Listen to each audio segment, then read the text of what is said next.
I looked at the Reform Party and every single policy spoke to me.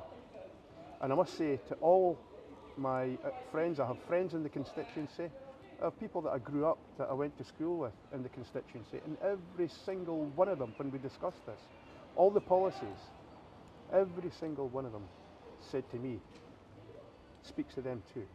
Why would reform be good for Edinburgh Southwest?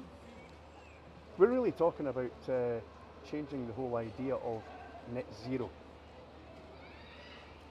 The entire climate, the new Green Deal, as they would say, there's so much money being spent on this for not a lot of, they say that science is settled on this. Since when was science ever settled? Science is never settled.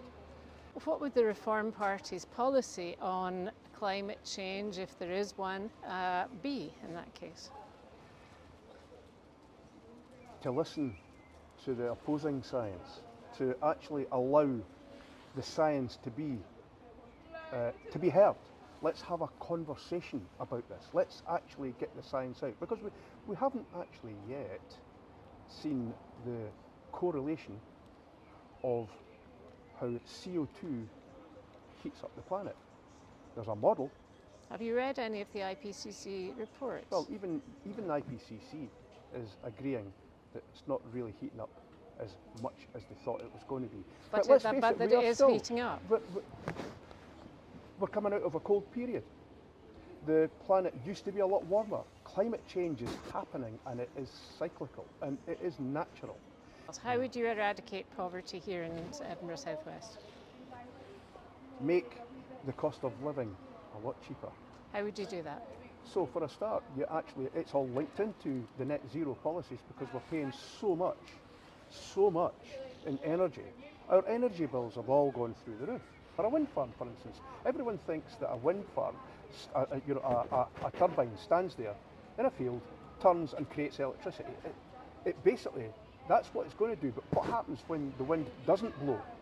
We have gas power stations that are on standby all the time. These are running in parallel with the turbines that are standing out in the wind farms. Now, when the wind farms have to start up again, they can't start up again because they don't have the inertia to push into the grid. So You've taken poverty back to a question of energy. Yeah, so basically, yeah, we have to. That's one of the main things, is actually to put money back in people's pockets, is actually give them cheap energy. Now, one of the things, if we actually have, we're standing on a treasure trove of energy. Carbon dioxide emissions shouldn't stop us from using that treasure trove of energy that we have. Now, where is the energy beneath our feet? So it's coming from gas, from oil, from coal. And you don't think these are diminishing resources? We've got enough for the next 50 years.